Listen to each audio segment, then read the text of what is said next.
This is Jerome Corsi for TeaParty.org. Last week at a hearing, Senator James Lankford, who is a Republican from Oklahoma, was grilling Department of Homeland Security Secretary Jay Johnson as to why the government's misrepresenting the First Amendment. Evidently, under the Obama administration, the U.S. Citizen and Immigration Services, the questionnaire utilized in the naturalization interview for the civics test, asks about whether or not we have freedoms, 6 different freedoms, listing freedom of expression, freedom of speech, freedom of assembly, freedom to petition the government, the right to bear arms, and freedom of worship. Now that's a switch. The freedom as defined in the First Amendment is freedom of religion, not freedom of worship.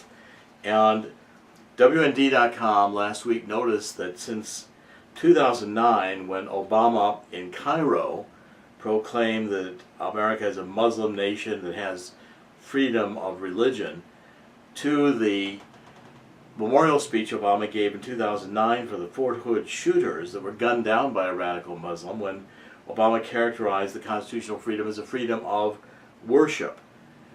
This is not accidental. It defines the Obama administration saying that we have a right to privately revere some higher authority, but attacking the Judeo-Christian God. This is where the Obama administration's been going.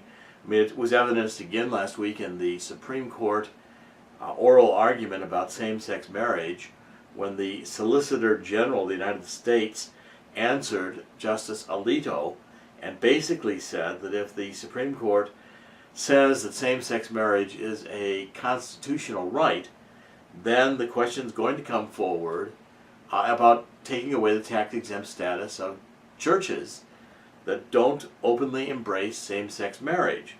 When I wrote Bad Samaritans in 2013, a book on the ACLU's relentless campaign to erase faith from the public square, I warned not only would Obama try to take away tax-exempt status from Judeo-Christian churches, but he would also take this LGBT rights to the point of saying that pastors who proclaim that from the pulpit that marriage is between one man and one woman will be subject to hate speech, maybe civil, maybe criminal prosecutions.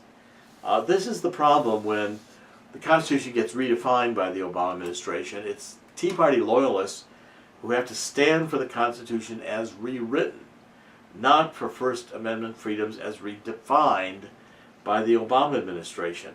All immigrants, legal and illegal, need to understand that in the United States, the freedom is a freedom of religion that essentially allows us to worship God, not this big brother Orwellian government that the globalists, New World Order globalists led by Barack Obama want to put in place of the U.S. Constitution. We are the last line of defense, Tea Party loyalists. So why I've read this book on amnesty. Please read the book, download the book and read the book. We are offering TeaParty.org a special price for buying the my ebook and sending a fax blast to Congress saying no to amnesty. The ebook is entitled Amnesty, the Plan Obama Designed to Break America's Back. I cover in it the plan Obama has to essentially bring in millions of illegal immigrants, even as refugees, to essentially give work permits, Social Security cards, amnesty, not just through his November declaration as executive actions, but through a continuing line of steps from the Department of Homeland Security implementing increasingly that all the illegal immigrants in the United States are going to be allowed to stay with legal status. That's the push. Our voices have to be heard. We made a difference in 2014 in November when the Senate went to the GOP. We've got to let the GOP rhinos, the centrists, know the Tea Party loyalists are not going to compromise. We want a defense of the Constitution. We want secure borders. We're going to vote against Democrats who are open border. We're going to vote against the socialist leadership of Barack Obama and possibly Hillary Clinton.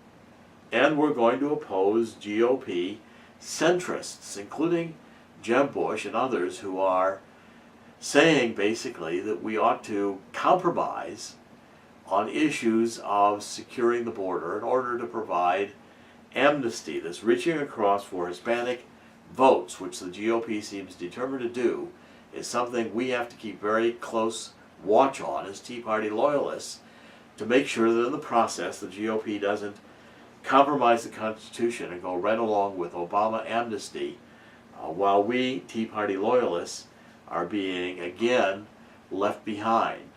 The Tea Party is central to GOP electoral victory in 2016, and we don't intend to let the GOP forget that.